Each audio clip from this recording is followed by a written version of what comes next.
Hello all. I told myself I wasn't going to make a video, but here I am. You know, I've come to the realization that when it comes to Donald Trump, I've decided I'm going to remove president and chain commander-in-chief from his title. I'm no longer going to associate those words with his name. He is now Donald.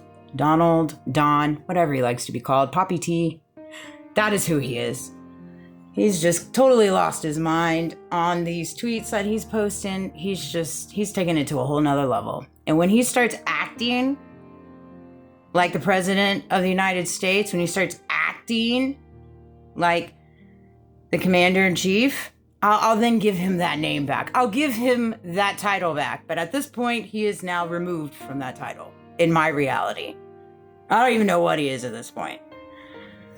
An old man going senile. Agree to disagree. Whatever side of the fence you on, just keep telling on yourself, quite frankly. There's nothing to it. I mean, it just is what it is. It literally is what it is. It's completely what I've been saying for quite some time now. I didn't think it would quite go to this level, quite frankly. I didn't want it to. I 100% didn't want it to. That's for dang sure. That's for dang sure. Today was a crazy day, as always, you know. I just am who I am. I operate how I operate, and I do what I do, and I push myself to the limits. It's just something that I've always done.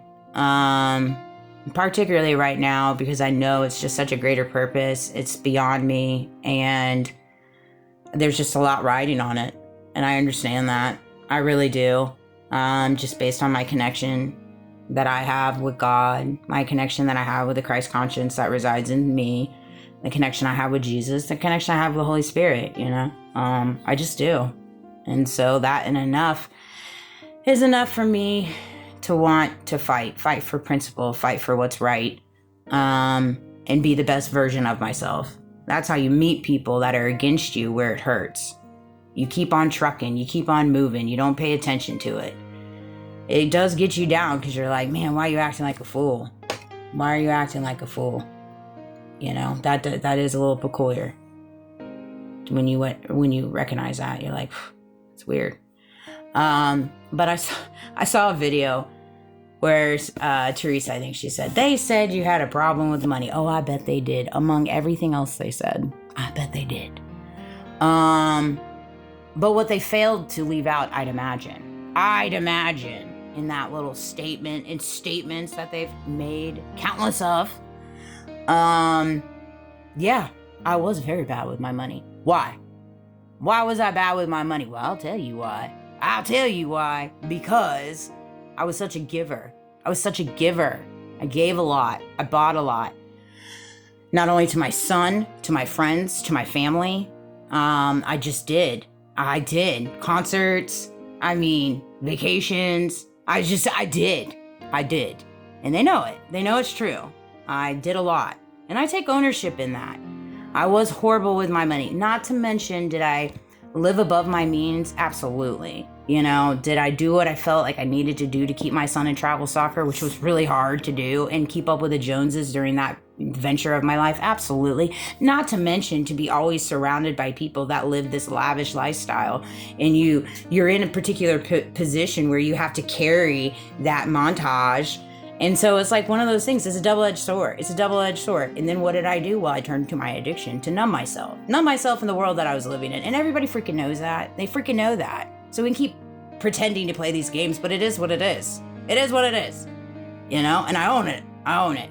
But I think it's comical when you find yourself on these fence and these conversations with people and these text messages with people on these websites with people on the dark web and these underground secret societies, and they throw out all this stuff and they do these smear campaigns and this propaganda and exploitation of someone. You need to ask yourself why do they care?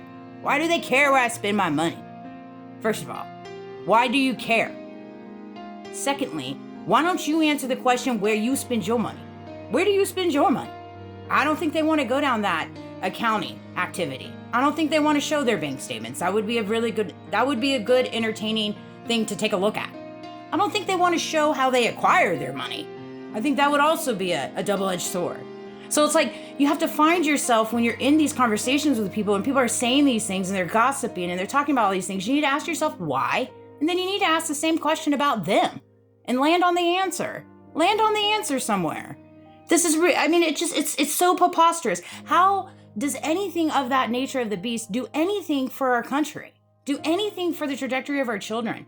Talking in conversations like that, partaking in destroying somebody's character like that. What does it do for our country? What does it do for our kids? Nothing. It does no good. So why do we spend our time talking about it? Why do we spend our time gossiping about it? Why? There's nothing positive out of that. And so if you find yourself on the fence where you're talking about these things or you're hearing about these things, you need to ask yourself, okay, well, if the mirror was being held up to myself when somebody's talking to me and I'm engaging in this, what would be the truth to come back? Okay. What would be the truth looking at you in the mirror? For example, somebody bad with their money. Okay, cool. You think that. How are you with your money? If somebody took a dabble in all your finances, what would they find? What you're associated with, what you do for a living. Come on now. Come on. We are all grown adults here. And we carry an intelligence and we are smart people. So let's start acting like it. It just is. And you have to quit playing the blaming game. You take it on the chin. Yeah, I take it on the chin. They said what they said. They did what they did. Okay, cool. Let's move on from it. You have to be the change. And you can't let that stuff get to you. It just is what it is, because you recognize when people are moving and operating in that type of vibration, that type of lifestyle, that type of character, do you even want to associate with that? I had to come to the realization of that. I was in a world surrounded by people that I really didn't care for, that I really didn't like being surrounded with. But I felt compelled like I had to, because the world kind of makes you think that you have to. And I'm like, no, you actually don't. You hang out and you associate with people that you align with, that you carry the same morals, values, and integrity. You want to see things in the people you surround yourself with based off the things that you feel within yourself. And if you can't find that, or if you don't land on that, then you're associated with the wrong people. It's a hard truth. Another thing that just came to me.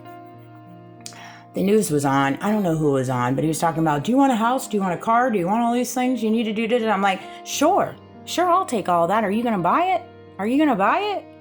Look, I'll fly, you buy. I got you, boo. I'll fly and you buy. And the reason why I say that is it's like so often enough, whether it's on news outlets, mainstream media, podcasts, motivational speakers, in the spirituality industry, in the religious industry, in the entertainment industry, in the music industry, every freaking industry, in the business industry, corporate America industry, you see so many different times, so often enough, people get on whatever platforms or where, even in the day-to-day operations, talking to people, where they tell you what you need to do. What you need to do to acquire a house, this and that, but or better yet, they make promises to you like, if you do this, you'll acquire this. You'll acquire this. It's like people so often enough talk about things and make promises that they can't keep, nor do they have any idea. They have no idea. Shouldn't talk about something you can't promise. Exactly.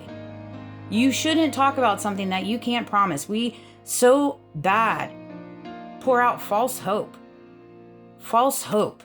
to where people buy into the system. They buy into the system, whether it's with credit cards, whether it's a white picket fence, whether it's the houses, living above their means, trying to keep up with the Joneses. They sit here and they say all these things, but they can't promise it, but they say it because they know you'll gravitate to it.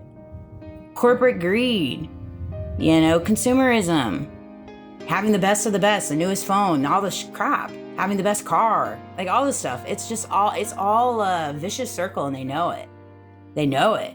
So just be mindful of what you're receiving. Whoever's on whatever you're watching, whatever you're receiving, are they making promises that they can't keep? That man ain't gonna buy me a car, all that, and I don't want him to, but I'm just saying, he's sitting here saying these things. It's just like, no, quit. Enough's enough. We have to start helping people evolve in their own skin. We have to start helping people find their morals, their values, their integrity, and start standing on what's right. That's what's going to change this world. For the betterment of our children, the trajectory of the future. That's what's going to change it. Not talking about houses, cars, and this and that. We're kind of beyond that. We're a little bit beyond that.